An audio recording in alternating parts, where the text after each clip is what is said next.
Are you ready to learn about the property market? Then you're in the right place. This is Everything Property by Pivotal Homes, where we connect Australia's best developers, agents, home buyer specialists, wealth creation experts, and property advisors to the people of Australia. Broadcasted from Whitehorse Studios on the Gold Coast. And now, here are your hosts, Hayden Ashton and Tom Egan. G'day listeners and viewers right across the country. Welcome to Everything Property, where we connect Australia's best developers, agents, first home buyer specialists, wealth creation experts and property advisors to the people of Australia. Now, today's guest is one of the Gold Coast's fastest growing buyers agents. His mission is to radically close the gap between buyers and sellers by ensuring there is an adequate professional representation for his clients when purchasing property. Personally, he sits in the top 1% of property investors in the country and has developed a robust portfolio of his own. He is a former professional rugby league footballer who played for the Gold Coast Titans in the National Rugby League for 6 seasons. It gives me great pleasure to welcome Matt Srama, founder and managing director of the Srama Group. Welcome, mate. Hey, boys. How are you? Mate, Rabs Warren on the mic again, isn't it, eh? What about the intro? Yeah. But, mate, you forgot the key thing that I get feedback the most. Yeah. He's a good bloke. Yeah, that's right. He's just a good dude. That's the most important one as well, man. Awesome, mate. Hey, look, really appreciate you dropping by in, I can imagine, a very busy schedule. We spoke about briefly off air how crazy the market is at the moment, specifically on the Gold Coast.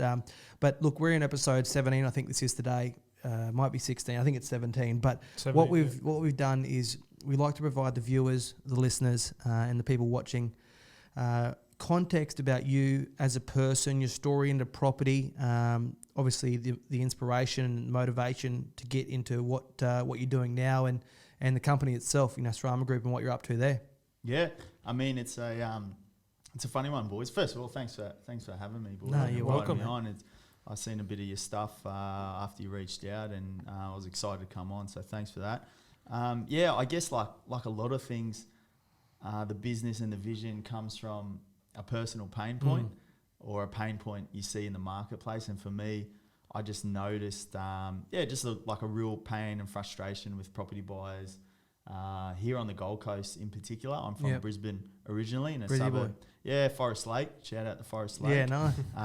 But made my way down here, and what I really noticed when I previously was a real estate sales agent was the misrepresentation of for buyers. Like it's a weird one. I always use the analogy like when you go to court, there's a defendant and prosecutor, and they're both represented fairly, and but for some reason in Australia, in particular in Queensland, and what I've noticed heavily on the Gold Coast is with transactions here, it's the biggest purchase of your life, but there's only one rep, there's a seller's rep, and we turn to their side, which just sort of baffled me a little bit. And it's the biggest purchase we ever make, and people don't realise there is help available. So it's so odd though, isn't it? As Australians love property, but they rely on the purchasing advice from the seller's agent, the total misalignment of who should be on your side, but that's who we go to. What do you think about this property, mate? Oh, yeah, no, it's fucking great. Go for it. Get into it. But it's their job to sell it, So, of course, they're not going to say, oh, look at the dump or, there's termites through it. But I've had one for 80 days on the market. That one down the road's really good. Yeah, exactly. Yeah, and mate, that's the thing. On the Gold Coast, a lot of the agents I've experienced are great agents. Don't get me wrong. And people always come to me and they're frustrated. Like, they're like, an agent, he stuffed me around, or she diddled me or whatever, and they tell me the scenario, and I'm like in my head, I'm sort of like, well, I've been a selling agent, and realistically, they're just they're getting the best price for the seller. Right. So doing their job. Yeah, I mean, I some really big advice I give to buyers, the ones who don't even partner with me, is collaborate with the agents. Don't have a me against you mentality. It's a collaboration, and you get deals done at great prices as well, I've noticed. So you grew up in Brizzy, and I mentioned there you played for the Titans for a while. How did you transition from a professional athlete into real estate? Was it just a passion, or did you do that prior, or what was the go there? Oh, mate, it's a funny one. I mean, any athlete would tell you it's you pretty much come straight out of school into professional sport. So the resume is really empty. Okay. Yeah, right. The resume is super empty. Do you have your hit-ups and your tackles and Mate, stuff? I've got my stats. Offloads. I did Microsoft 98 course in grade 5, and right. mate, that's about it. And I knew how to do a Word document. So, Yeah. and mate, it's literally a true story. Like a lot of NRL players, their resumes would be pretty blank in terms of professional sense. So, for me, I was always big. All the old dogs in the team, you should study. Mate, when you're young and you're playing NRL, you're like, mate, this is going to last forever. Yeah, that's Like, right. This is never ending. I haven't got time to go study. We got FIFA comp. When Yeah, I come back that's home, right. you know what I mean? Yeah, Like- absolutely. or coffee with the boys. But as I sort of started getting injured, I had more time up my sleeve, and there's only so much FIFA and NFL you can play on the PlayStation. So I sort of looked, I should probably do something productive away from footy. Take a bit of advice from what I've heard from the welfare team and stuff like that. And I don't know, real estate was always one of those things. There was no influences in my family with real estate.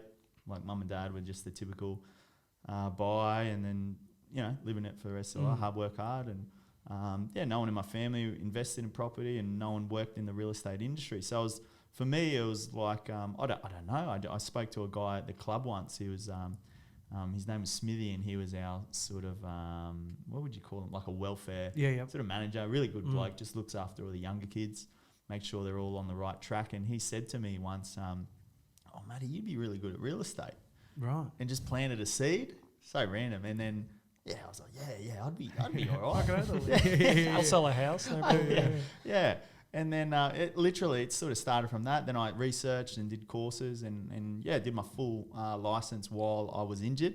So that was good. I trained, do my rehab, and then duck off to Southport REIQ and do my course and studied, and then reached out to a few agencies, hustled and worked just voluntary, just to learn my trade while I was training.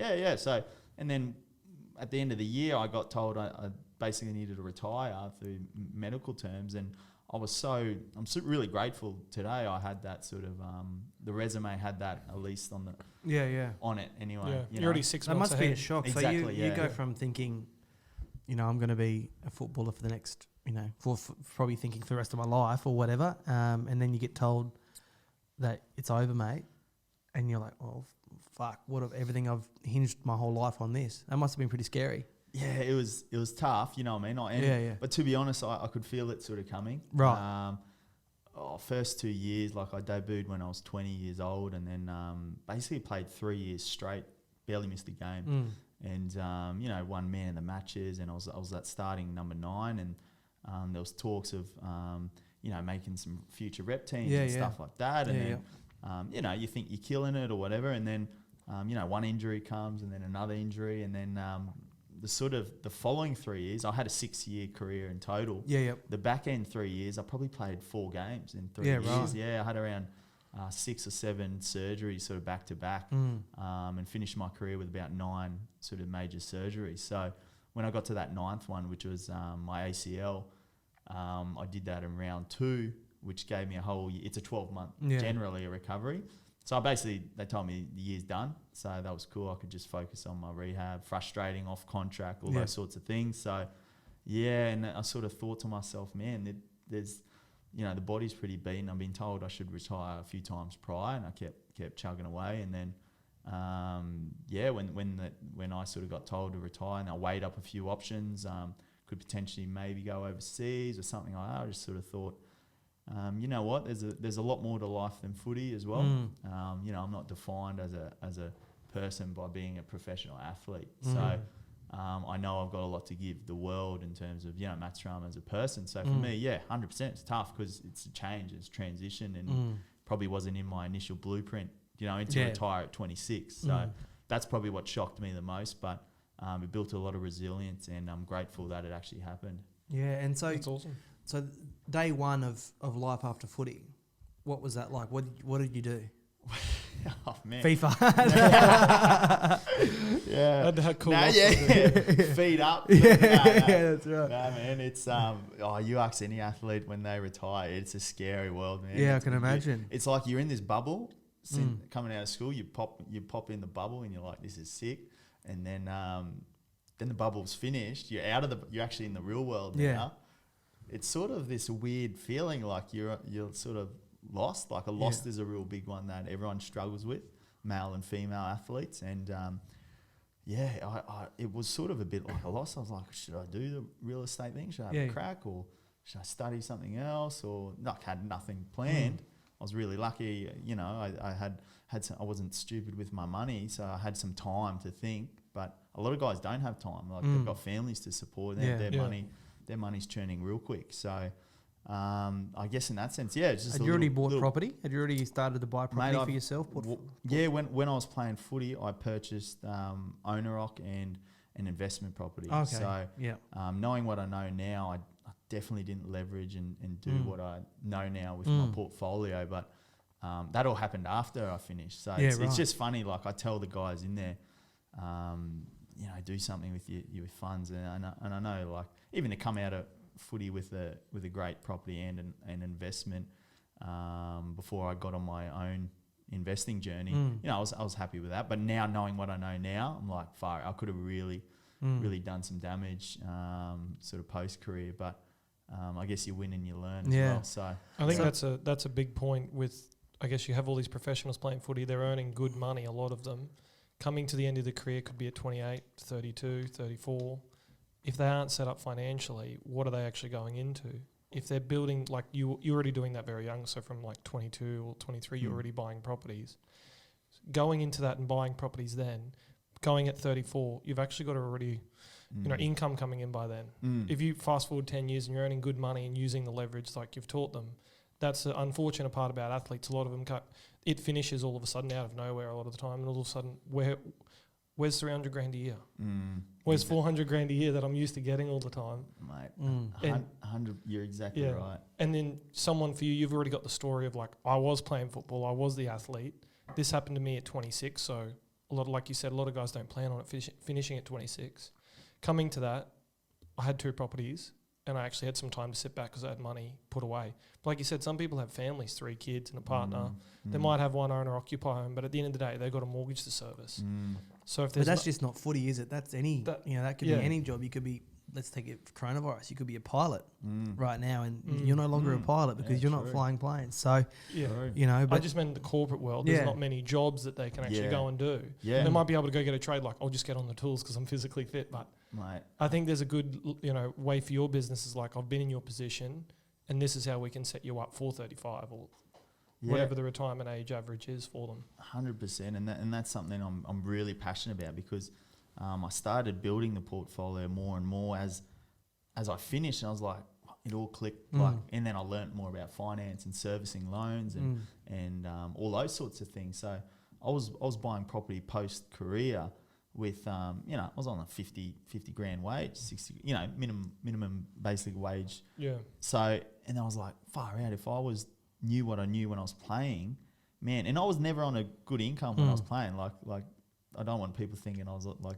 I was on all right money for my age, but there's guys out there on 400 to 800K at 20 years old. Yeah, it's insane, and it's going up as well. That's right. Yeah, I'm really, really passionate on, just at least raising awareness to at least have a think about doing something productive.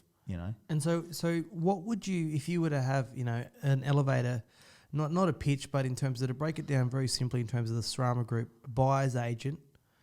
So you're holding the hand through people looking to purchase property, specifically on the Gold Coast, and helping them find the right property, or are they finding it and then you're going in to try and assist with that purchase? How does it work? What do you do specifically? Yeah, so I something I've noticed as well is everyone's got different needs and wants with property. So at the Srama Group, I sort of created a bit of a package where it's like gold, silver, bronze packages. Yep. So the gold package is like our ultimate red carpet service, finding stock, sourcing stock. So I do all the sourcing and finding.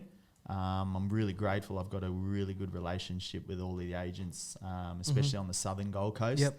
So I get access to a heap of like off-market stock, Okay. which is, if people don't know what off-market is, it's like property that isn't on the market on like your real estate domain.com, all that sort of stuff. So yeah, I get access to that, which we can obviously get good deals because no other buyers have access to them. So no competition. Get access to like pre-market stock, post-market stock, all that's expired listings and all those sorts of things. And yeah, even in the property online as well. Like we just come up with strategies that suit the client, what they're looking for. 4 bed, 2 bath. What is it? They want north aspect.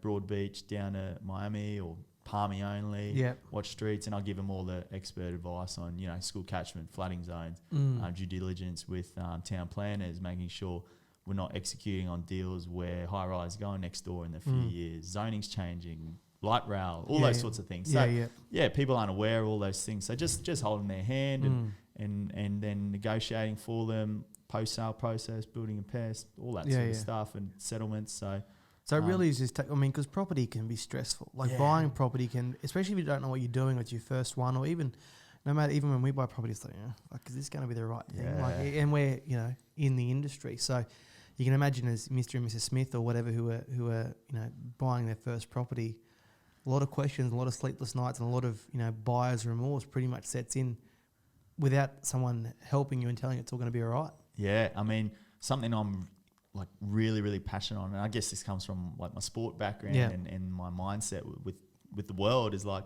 whenever I take on a new task or something really big, like I break it down into chunks. Yeah, like right. Small chunks. And there's a few books about it and whatnot, but I'm really big on, so don't look at the macro. Don't look at the macro just yet. Just like we've got that in the background, but the focus should be, what is the one next step that's going to move us closer?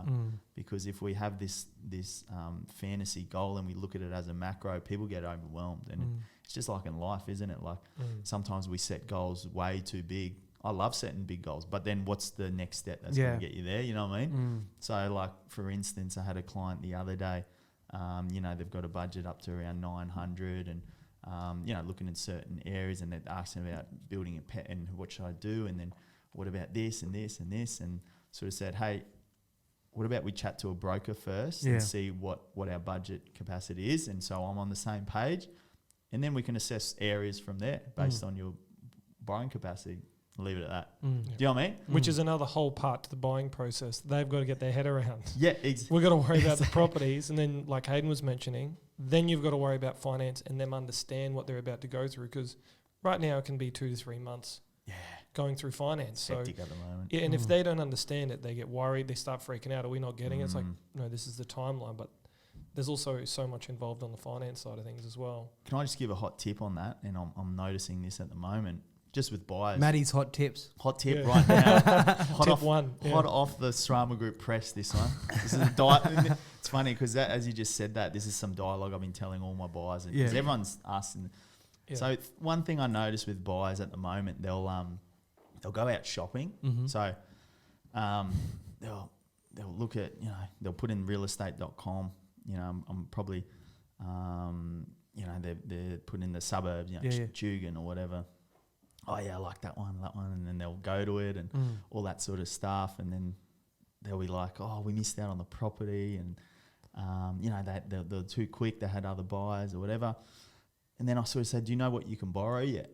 Like, no, they haven't spoken to a broker or, do you know what I mean? So my biggest tip is I call it sharpening the saw. Yeah, right. Sharpen the saw. So sharpen the saw before you go out to cut. You're cutting with a blunt saw at the moment. Butter knife. Yeah. And sellers know the right questions asked to go, okay, they're time wasters. 100%. So they're going to miss out on that property. And we guarantee if you walk into an auction or walk into an off-market opportunity and say, mate, I've got 650 ready to go tomorrow, the chances are you're probably going to be able to do a deal a lot and transact a lot quicker. 100%. Probably at a better price. 100%. So take the butter knife away, go back and see what you can borrow first, because what I'm noticing is sometimes you can actually borrow less. So you're wasting time even looking in that area because you can't afford it based on your criteria.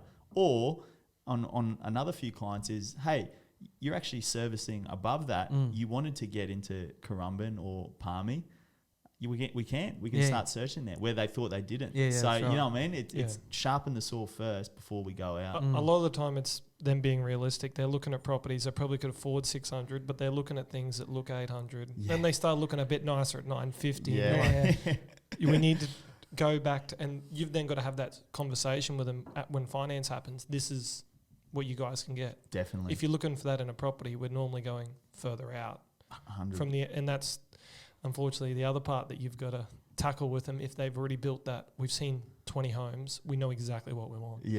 Okay, this doesn't meet. They're in two different areas. Exactly right. Happens all the time. And that's what it's all about. It's collaborating with them and educating and helping. And sellers aren't wasting their time. Like me and Hayden are looking to buy in the existing at the moment, and there's just barely anything available. No stock, keeps of buyers. Heaps of buyers. So if you're not prepared, especially as a client, and that's why they need to speak to professionals.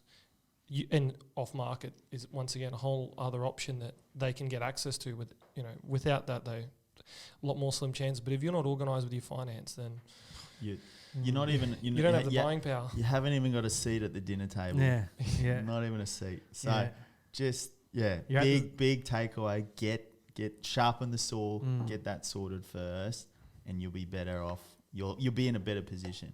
Mate, you mentioned a few terminologies there, off market, on market, a few terms like that. Is there a preference that you like to look for your clients, or is it going to come down to individual circumstance, or is it just going to come down to the market at that day, at that time, and what's available, what avenues are available right then and there? Yeah, definitely what avenues are available, especially in this climate.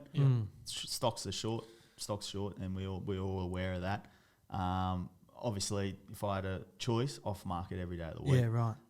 Good example, I just saved the client $55K of an off market purchase. So we knew the circumstances, no one knew about it. Quick sale. And people don't understand off markets are good because it's the situation of the seller. There's a reason it's off market. Do you know what I mean? Whether I found most of the time it's something to do with some duress with finance or some hardship on their end, so they don't want to pay for marketing, or they don't want people to come through every week. They don't want the neighbours to know that they're selling. That's a common one that I found it really interesting. Yeah, right. Just embarrassed almost. Maybe, You know what I mean? The Joneses theory. They had it all going on. Do you know what I mean? It's a legit one. Yeah. So they don't want people to know that they're in financial hardship. So they'll agents will call me and say, hey, have you got a buyer for this one? They want to sell. They don't want to come to market. Or sometimes it's like they will come to market in a few weeks.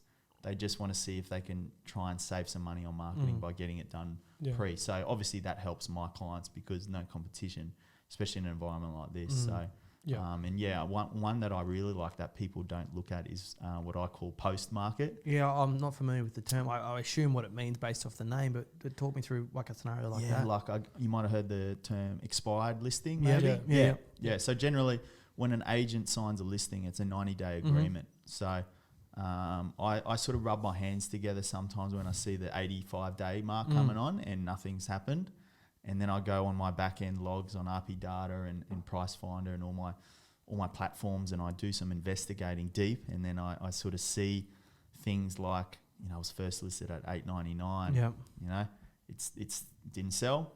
It's on the market now for $8.60. I've seen I can see all the price drops at the exact date, and I'm just waiting, and then I quantify value, and then I see, hey, it's past the point where it's in a cheap phase, but it's on page like 30 now of real estate, so no one's seeing it. Yeah, it's too late. It's too late. The agent either overpriced it, stuffed the listing, or the vendors wanted too much and they've lost their bet. So one thing I learned as a sales agent was you get your best price generally in the first 2 weeks. So a lot of vendors sometimes think, let's price it high. And then, if we don't get we've got a bit to work with, got a bit to work with. Yeah. It doesn't work like that. That's doesn't work like that. So, but as a buyer, I hunt on them ones 100%. Yeah. And it's not that they're bad properties. It's just they're either not visible or the marketing campaign or the agent's rubbish, or it could be a multitude of things. And it's a gem hidden amongst realestate.com. It's the three. I think it's the marketing, the agent, and then the price. Exactly. So generally people, and that's a mindset people have. Oh, something must be wrong with it. I'm not even going to go look at that's it. right. You know what I mean? So you do your due diligence, do some research, quantify value, ask the agent a few sneaky questions, and then if it all stacks up, like, hey, can we put an offer in? I'm chucking in low ball. Yeah, you know what I right. mean? Low ball. So what, like, let's just use a make believe property, but if it's listed at 900 and it's, you know, you've seen it drop and drop and drop and now it's at 850, like how low are you going? Well, a lot depends, and this is, I guess, a big one I'm really passionate on is the negotiation. Every property is different. Yeah, right. So I've got to know what's the reason for sale. Do you know what I mean? So if the reasons for sale is a divorce and they need settlement on November 22nd, that's juicy for me. Yeah, yeah. Because there's an exact pain point that I can narrow in on, and there's some terms there that I can make them feel like they had a win. So a good negotiation for me is all about a win-win. Do you know what I mean? So it just say that they said that. So to answer your question, it depends on the circumstances. So that scenario, circumstance, they say, unfortunately, divorce. I sort of say, oh, okay. Is there any terms that would make my offer juicy? Yeah, You know? right. Okay. Yeah. And you're just breaking up with the missing. You say, look, we need to settle on November 12th. And this has happened. I'm giving an actual real life similar example. And I sort of say, oh, okay, let me see what I can do. I'll try my best for you. Try my best. So all of a sudden now you're there, seller day. Yeah, right. Okay. Yeah, you know. Yeah. Cool. Yeah. So go back. Who's flip the roles. Yeah. Exactly. And you know what? Agents want a deal done. They got egos, and not all, but you know what I mean? Generally, they want a deal done. They want to get paid. Yeah, that's right. At the end of the day, they don't get paid unless it sells. Yeah. So I work into that as well, and I work with them. I say, mate, I'll help you out. I'll try and get November 12th for you. Look, the price isn't going to be where it needs to be and what you've listed, but maybe I can help them out with that settlement term. How does that sound? And like, yeah. Do your best. You do your best. And it's been on the... I've got 6 days before expiring. He's got 6 days to get rid of it as well. Yeah. How do you think he's feeling? Yeah, that's right. Yeah. Ray White and McGrath's at the door. Yeah, that's you know right. what I mean? Yeah. So put that together, put it to him. Hey, I managed to get November 12th. You know, we could be 50, 60K under purchase price. Present that to the owners. I make sure it's on paper. Big tip. Don't go letter offer, go REIQ contract on paper every day of the week. It's like bringing cash to the party. Every day of the week. Like people You can think, cross it out on there and rewrite. Yeah. people think go letter of offer. That's cool. Like it's not cool. Go contract. It's scary. Like people are scared, but it's the same as the letter of offer. But as a buyer, as a seller, it's like A contract. Yeah. it's a contract. And one thing I've noticed, and I even educate some agents on this, I'm like, mate, just present it and see what happens. Because some sellers tell the agent, nah, I don't want to see anything under 900 foot in, you know what I mean? Yeah. We could be at 850 and say, mate, just present it to them, see what they say. Gets to them, you know what I mean? It's we're an initial away from you moving on with your life. Yeah, that's right. So if they don't take 850, well, how close to it? You know what I mean? And Yeah, it's that's like right. that. So people think, you need the terms as well. It's about creating a win-win. It's not being sneaky or anything like that. It's just making sure you need to understand why is the big one. So when you furthering on that negotiation, you talk about like manufactured equity there from an investment standpoint. Yep. It's pretty powerful that if you can buy 50, 60 grand below market, because ultimately that's going to be able to, what you said earlier, like you can use that to leverage and build other portfolios or renovate or whatever you want to do. Yep. Manufacturing equity is massive. And look, I don't want people to think, oh man, Australia is 50, 60K every deal. But my hope is I can get 100 and that's my mindset. And sometimes you can't. And sometimes it's about winning the property as well. Yeah. If there is a good property there for that price. Yeah. Exactly. So, but just with there's a separate entity, I guess, in all of this is I've got my own portfolio that I do these strategies.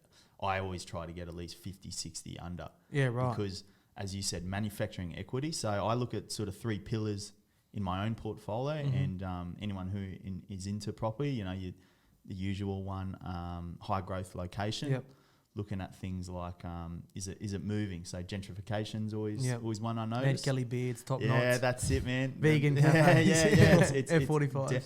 demographic changing. Yeah. So I guess if people relate to maybe the Gold Coast, you know, I bought a property down in Palm Beach a few back in 2013, and you know, it was a Centrelink sort of sub, you know, things like that. Like it's gentrifying, the demographics changing, old with the new. So I always look at things like that. Obviously, manufacturing equity through renovation is a common one. I think, you know, people, older style property, you know, you can do a bit paint, carpet, cheap, cosmetic. By the way, I don't really like structurally personally. I'm not that educated with that. You can make big if you're willing to go down that route. But a safe one's just buying liquor paint, carpet. liquor paint, carpet. So that's manufacturing equity through renovation, and then land. I really like landlocked sort of suburbs. So you know, is there maybe water nearby? Can't build east. You know, is it a suburb within a catchment suburb where there's no more land accessible? If that sort of makes sense. That's just to do with supply versus demand. But then all of those three sort of wrapped up, then come into what I personally love, and what we touch on is I think you can manufacture equity through negotiation. And that's something I don't feel is highlighted enough or educated enough for buyers. I mean, a good example. I mean, my favourite quote. This is one pad and pen out. This one.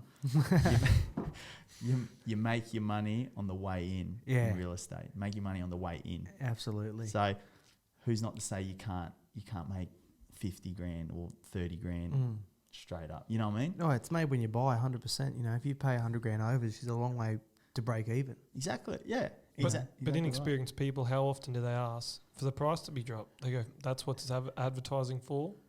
I'll just pay for that." It's like when you go into a lot of shops. If you don't ask for a discount, they're not telling you. That's right. If you go into JB Hi-Fi and just pick it off the shelf and go to the counter, but if you turn around and go, "What deal can you do?" They'll always take $20 or $30 off. I do it every time. That's right. But it's the same thing. They don't know. But you just ask. Exactly. What can you do? Or with a property, I'll put in an offer 20 grand cheaper. And like you said, you just negotiate your way through it.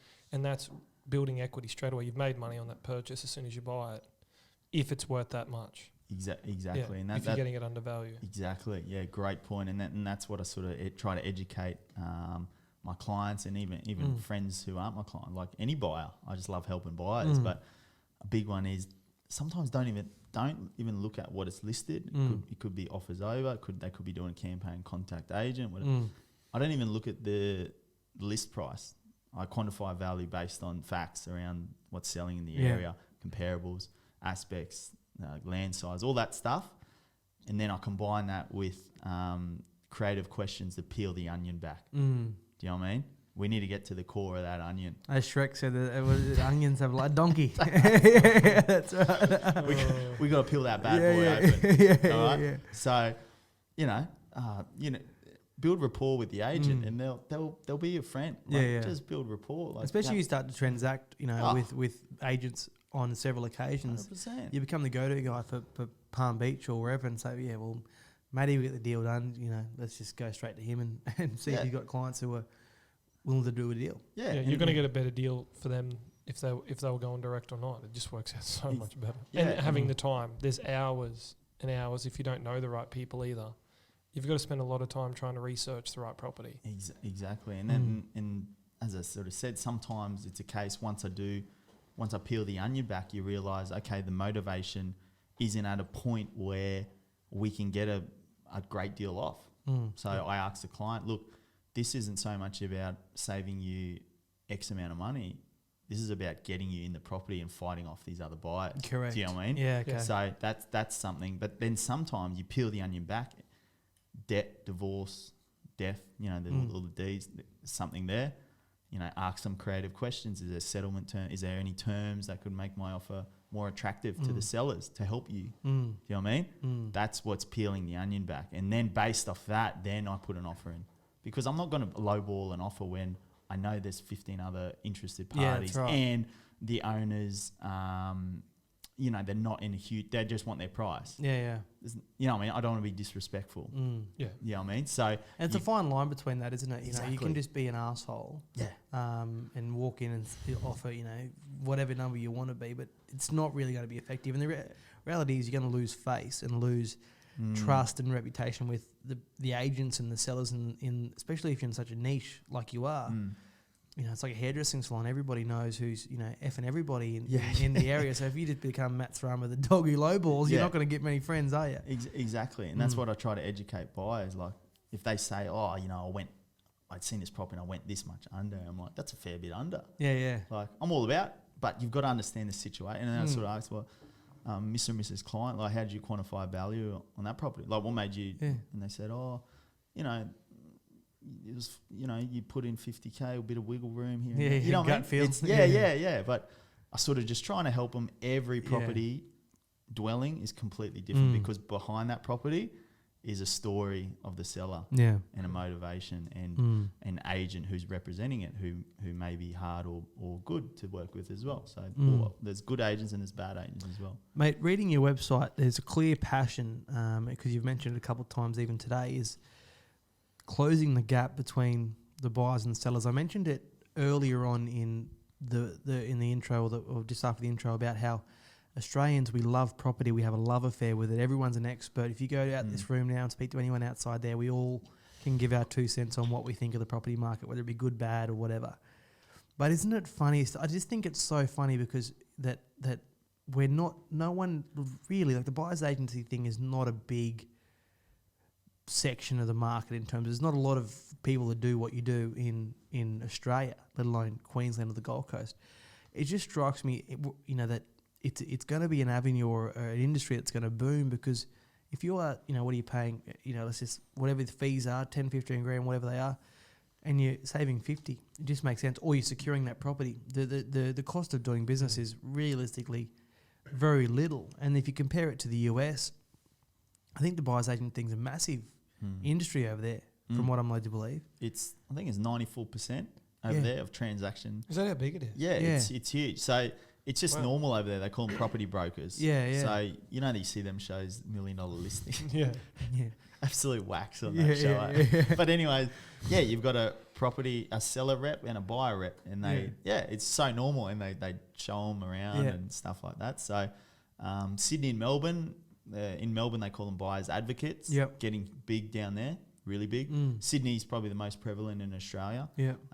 All around North Shore, you know, eastern suburbs, all those sorts of things. But a common myth, a huge myth, I think, is buyers agents are only for rich people. Yeah. And I'm not sure. It does have that. It does, hey? Yeah, absolutely it does. Yeah. You're paying. Yeah. Yes.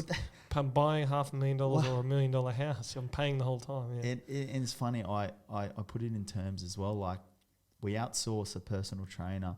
You know, we pay them to make us lose 5 kilos or put on 5 kilos of muscle. Or, you know, we pay an accountant to do our taxes. We pay a plumber to do our leaks. But when we're purchasing $1 million asset, or for first home buyers, even $500,000, $400,000 asset, we still do it alone. Yeah, isn't that weird? Right. Hey, yeah, it's so strange. It's weird, and because I think it comes down to the fact that for whatever reason, I mean, I don't understand why. It's a good thing though, but Australians are so proud of property knowledge. Like, everyone loves to be the guy who had a win on a property or whatever. So the fact that you need advice is seen as like, oh, you need advice on property. It's like, well, I haven't fucking studied it, mate. Of course I do. Like, we get advice, and we do it every day of the week. You know, I'm not going to go and invest in Newcastle when I've never been there or whatever it may be. It's like I go to the dentist and say, oh, mate, back left, you know, molar, get it out and we'll get on with the show. It doesn't work like that. And there's so much different parts of the property industry. There's so many different sections and specialists everywhere, like buyer's agents, like existing real estate. Me and Hayden don't know. Like, we've got obviously Price Finder. We can see what things are selling for, get an idea on price, but that's as far as our knowledge goes. So when it comes to, in real estate, it's amazing how many like every time you go to a barbecue, there's always the expert of like 3 people. You sit down, you're like, oh, they've just bought a house before. That's what they know. Well, one of my favourite tips, and I heard this from some property mentors of mine, is like, I heard it on one of their podcasts. It's like, when the Uber driver or Uncle Larry at the barbecue's talking how hot property is, don't buy. Yeah, that's right. When they're saying, "Oh, how bad's property at the moment?" That's when it's like, let's go. Like, Well, let's look at it right now. Like, 3 months ago, everyone's like, property's, going to fall by 30%. We're talking a huge bust and break. And now we look at it fast forward. It's like we're on the verge of an absolute boom. And Uncle Larry has just convinced his nephew, his niece, and his sister not to buy a property, and they're all sitting like, well, I'll never have the opportunity to buy a property again because that was my chance. Well, I bought in January with my brother, and my mum called me up straight away in March and was like, son, what have you done? Because we just settled on a block. We're locked in. That's it. We're building. And she's like, and what have you done to your brother? I'm like, it's going to be all right, Mum. I'm just like, trust me. She's like, it's not. You've done this to two of, like, yourself and your brother. You're bringing the whole family down. Oh, no. It's all sentiment, isn't it? Yeah, that's right. And it's that old Warren Buffett quote, isn't it? I love it. It's, be fearful when others are greedy. Be greedy when others are fearful. Yeah, exactly 100%. right. 100%. Yeah. Mate, when the thing that, often people will overlook is that you're working exclusively for the purchaser, correct? So when that client, or when one of your clients buys, 14 Smith Street in Palm Beach, you don't make your money from the house, the sale of the house, do you? So your interests are completely aligned with the purchaser. 100%. And I'm so passionate about this because there are some, I call them sharks, in the property world, as you fellas know. Yep. And, there's a dark side to real estate that Absolutely. people don't know about. Heaps of people don't actually know about it. Yeah. So here's a banger, boys. So if Hot tip again. Here we go. This is a banger. If you're chatting to a property professional or some sort of property, and the advice is free, you're the product. You're the product. Essentially, generally, what happens is this is just an observation. Generally, what I've noticed is sometimes if it's free, then there's someone's getting paid somewhere within the transaction, somewhere. Whether it's a developer, builder, or something, you know what I mean? So some people, that I've who've come to me, sort of, they're looking in a certain, on the Gold Coast or something for property, and they wanted a certain area and a certain aspect and certain parts of property, but they were being like presented property from like stock lists and stuff like that, which it's fine in different areas, but I feel in the owner occupier market here on the Gold Coast, it's hard to establish that. I think what I like to do is I like to understand what it is they actually want, they need, and all those sorts of things with family and and it's going to come down to, it's going to come down to, obviously, when you buy a house, you're going to get a valuation done, and it doesn't take a rocket scientist to work out if you're paying overs, based on, you go to Google and you can find a million comparable sales or realestate.com and whatnot. So, look, it's not so much, if you're not paying for the service that scares me, but you are right. There's certainly an underbelly of the property industry whereby you can be shoved into opportunities that aren't the best interest, the best thing, or they're overpriced because they may be topped up with, all sorts of things. But having someone who, like yourself, to verify that the price is right and go through, your checks to I think you say quantify the price or whatnot is so important. When buying a property. Now, mate, I saw also on your website that you're only taking on a certain amount of clients at any one point, which is strange because, business traditionally you just keep scaling and take on as much as you can, but as a result, it's the old saying, was it price, service, and quality, and you can only pick two. Is what they normally is how it normally goes. There's a banger. That's a banger. Price, service, and quality. You can only pick two. Yeah, that's what a lot of people say. I don't necessarily agree with it. I try to do all three at the same time, but it certainly has its challenges. Because as you get more busy, your service drops, or if you don't have particularly as in a solo operation, you've only got 24 hours in the day, and you've got to keep rolling, and you've got hundreds of clients coming in, but. So you're only taking on a certain amount of clients for what reason? Is it just to make sure that you're giving 110% across them? A few reasons. Probably the biggest one is 5-star service. I mean, we've got I guess at the moment we're still young as a company, Yep. but so far so good. 100% client satisfaction in terms of the feedback and stuff we've got and results. Awesome. And the biggest done, mate. feedback we've been getting is just like the updates, the 5-star, the reporting, the just holding the hand. This is a big one for me because I'll tell you guys a quick story. I when I was building my portfolio, I thought I got to a stage in my portfolio, bought a few, and I was like, all right, I'm big on outsourcing. I same as what you guys. I know property, but I wanted to see what the buyers agency world was like to see if they could help me. This is back when I was just working in the sport sector, so to speak. So I was like, I'll chat to a buyer's agent. I'll pay them and see what they can do.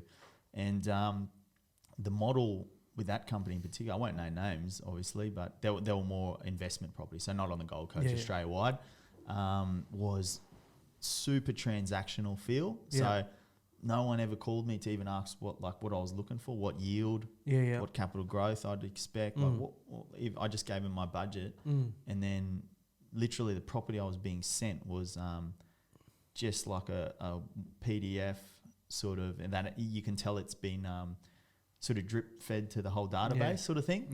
Who wants it? You know what I mean? That's right. Yeah. So for me, it was like, no one's even called me. Like, what am I looking? How do you know this is? I'm not even looking for this. Not a bespoke approach. Exactly. So that experience left me, and I never ended up executing on any property with them. So I actually lost some money out of that. Yeah, right. But what I did learn is, okay, that's not what not to do if I do ever become in the buyer's agency world, which I actually wasn't never planning to be back then. But it's funny, now I am a buyer's agent. That feeling that I was left with still stays with me. So I ensure that I want each client that comes on board with us to feel like we're a team. And I guess it comes from my sports background. It's all about, I don't make it like me, you. It's like us sort of thing. I create like a communication hub so we're all same page and transparent. And we all work together and we get it done. Like, the team thing. It's No iron team, mate. You mentioned there a couple of terms. So when you reaching out to a client, let's just say, I've just signed up and I want to get moving.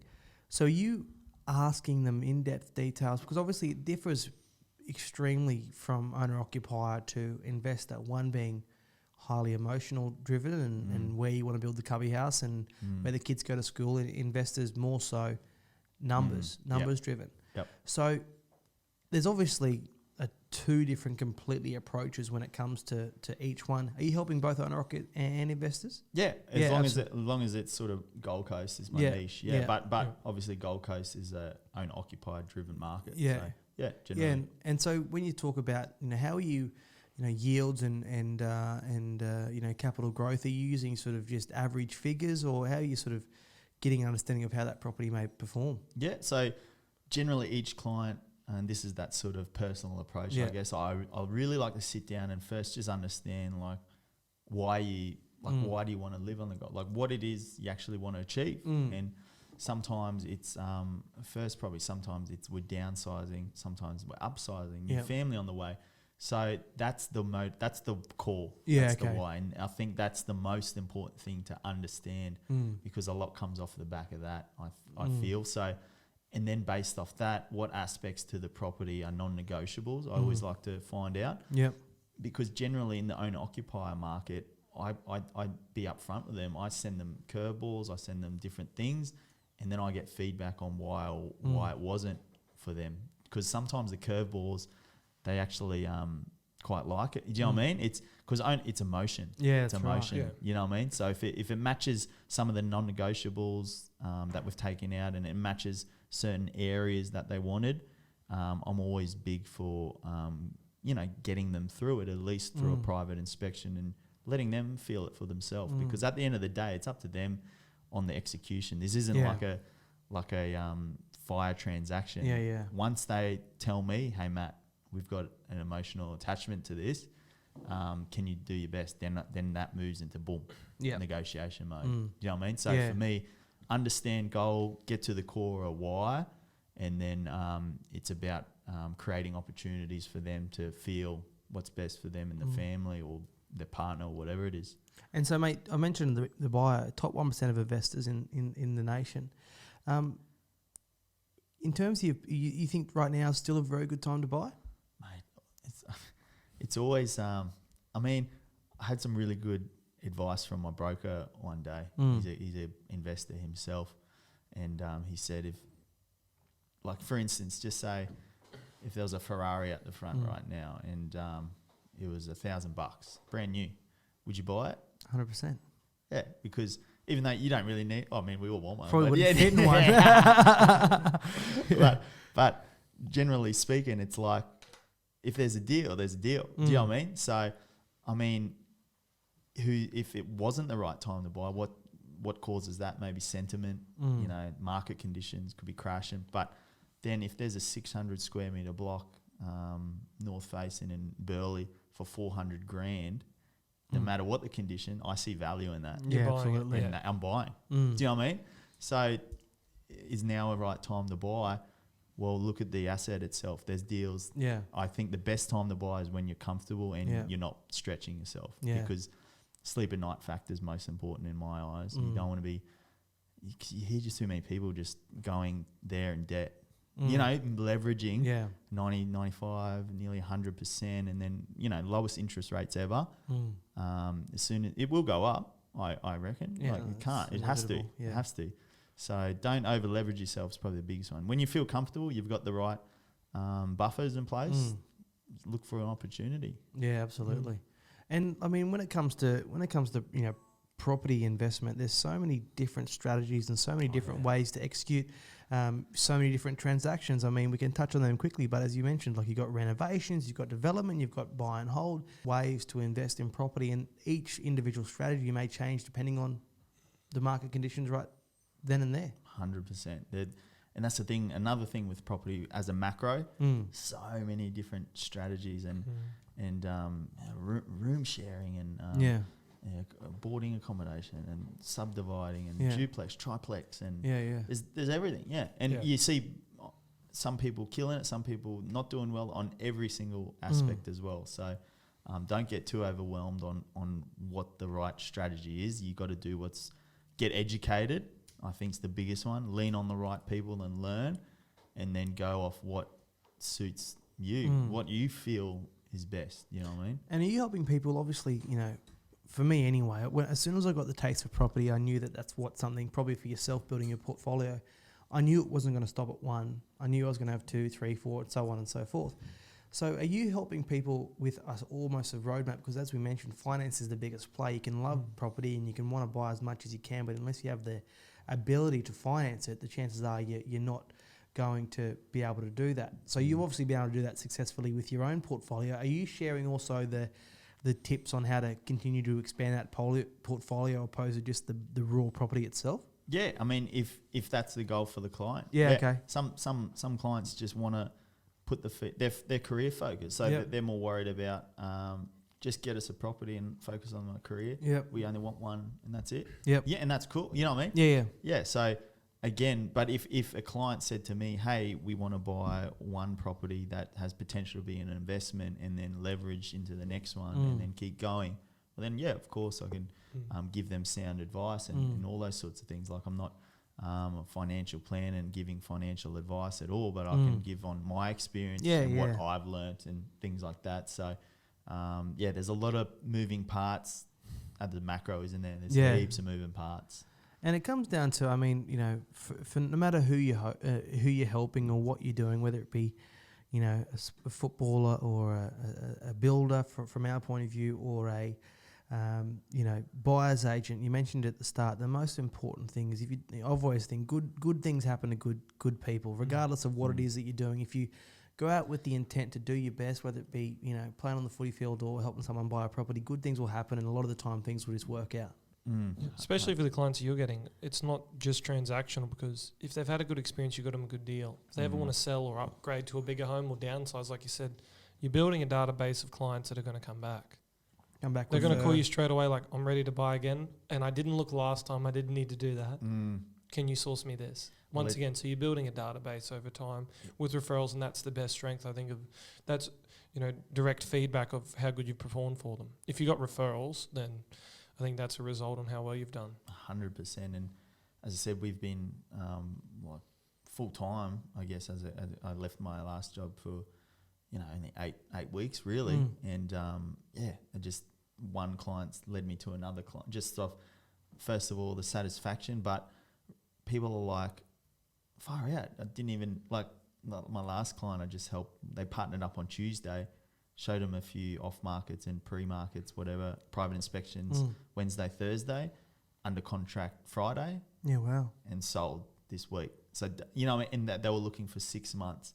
And the daughter said, I had no idea what mum and dad were talking about. What they do you know what I mean? Yeah. So people don't even, and she's like, far out, if I ever buy, I'm doing that. Yeah, because absolutely. it's So what do you do again? Can you just... Yeah. So it's just a funny one. I'm trying to build awareness as well, which, I love you guys, how you're getting amongst it on social media and all those sort of platforms. And I'm really big on that as well, because when you've got something that you believe in and it's going to help and ease pain and frustration out there in the world, especially here on the Gold Coast, you got to promote that. You've got to let people know there's help available. And it's so important because, unfortunately, I mean, we're two good blokes, and then Tommy. Three good blokes on the Gold Coast. You started again. But unfortunately, I mean, Gold Coast has a bad rap, doesn't it? Really, with having the white shoe brigade, flash as a rat with a gold tooth, sort of thing. And unfortunately, it's the people like us who are trying to do the right thing that get caught up in the negative perception of not just real estate, but Gold Coast business as a whole. But one by one, I mean, we're interacting with a lot of good people down here, and that stigma hopefully is starting to change. I reckon it is, and I'm hearing that as well through having a lot of client meetings at the moment. Sydney, Melbourne, they're all coming up here. It's crazy how many want to get up here, and the sentiment around the Gold Coast in general is changing, and you just got to look at the infrastructure plans that are in place for our city. Like it's exciting, and I think the stat is we're the largest town outside of a capital city. So you know what I mean? It's exciting times. In paradise, like it's this beautiful place to live. Winter, I'm swimming at the beach. I was telling these Melbourne clients, in winter I'm at the beach. Yeah, exactly. It's crazy. And look, and I think that'll be especially with working from home now being somewhat acceptable. Why? I mean, for people in Sydney, Melbourne watching, sorry, but why the fuck would you want to live down there and be in the rat race, and all you have to do is be 2 seconds late on that green light and you're getting honked at and whatnot. You got 6-7 seasons in the day. Crazy, you got schools and all that sort of stuff, and people, commitments, and I get all that sort of stuff. But if you have the opportunity to live anywhere else, why wouldn't? No, for me anyway, I don't know, but why wouldn't you? I'm a country kid, so the thought of a big city like that scares me anyhow. But we thought Brisbane was pretty good. I did until I came down here, and I thought this is a place you visit. Yeah. Now I lived down here for a bit for work. I'm like, what have I been thinking? I thought it was just a place you come and go, you visit, you get out of there. You go to shooters, Hollywood's and it's funny, like, because I'm from Brisbane originally, and we'd got the red P plates, and we'd go down to surfers, from Brizzy to surfers, and like. We thought the Gold Coast was surf. Yeah, that's what I thought. Yeah, that's all I did. I'm like, you go to the beach there, cool. And you walk through the tourist sort of section. Cavalab. Exactly. And then you realise there's a whole nother world south of there. Like and I think I personally love south of Broadbeach. Broadbeach is awesome, but then once you start heading south, it's just got this really natural, no tourist sort of feel. It's super quiet. Burleigh's Burleigh's a bit of a hub now. Yeah, Burleigh's where it's at. It's a new Broadie, isn't it? Yeah. It's awesome. Yeah. So, and then Palm Beach and Currumbin are just spectacular. Like you go to the beach, it's super clean. There's no one around. You're just like, what's doing? Yeah, it's untouched. It's crazy. Yeah. Mate, we've got to start to wrap things up, but I want to finish. Obviously, right now is such a, and we've probably touched on all your top tips, but I want to get a couple more out of you if possible. But right now, such a dynamic, changing market. I mean, things are moving so quickly, so rapidly from one day to the next. If the biggest takeaway for you right now, if someone approached you in terms of, Matty, what's the one thing I should do when buying a property, what would you say to them? Tough one. It's deep. Yeah, really I deep. want to go deep with this. Yeah, yeah. Like, I don't want to give generic. Yeah. Because everyone understands generic to a degree. Yeah. I think let's go deep. Let's say, and I had a chat just today with a lady who's come on board with the Srama Group. She's got a scarcity mindset. Yeah. Okay. So she already thinks that she's not going to get the property that she wants in the suburbs she wants. Okay. I've assessed her situation. Yeah, it's going to be tough, but who's not to say we're not? Yeah. Like, you got to believe in yourself. You got to believe in what you're doing. And I think the biggest thing is people don't want to take that leap into, it's a big part with money is what it is. It is a big part with money. So there's emotion. So the mindset is it's a lot more comfortable to leave that in the bank and save it for a rainy day, or, not just keep it to the owner occupied home and not try to invest or whatever it is. I think have the mindset of, you only live one life really, and then the unknown is where possibility lives. So I think once you shift that mindset of, okay, I'm going to do something productive, and there's help available, whatever avenue you take, you got to learn. Just getting that right mindset, I think is probably just a good starter. Mate, it's such a good point, because mindset is everything. I mean, you could have all the money in the world, but if you don't have the mindset to execute, to implement, and to go forward, what is it? Hard work beats talent when talent doesn't work hard.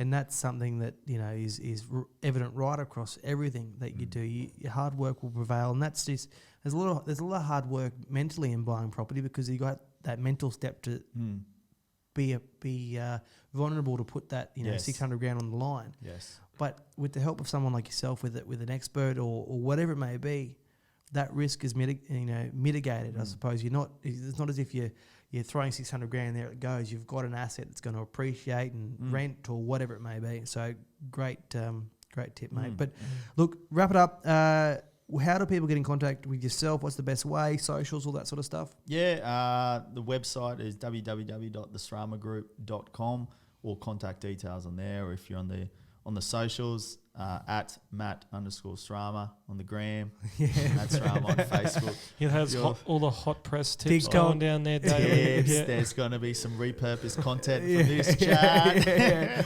Matty Srama, mate, thank you so much for topping in. I really appreciate it. Thank you very much for watching Everything Property by Pivotal Homes. Today's guest, Matt Srama from the Srama Group. Please get on his socials, his website, follow him, and stay up to date with everything related to the Gold Coast property market. But thank you so much for watching. Like, subscribe, share this video, and until next time, we look forward to seeing you again. Thank you very much. Thanks, everyone.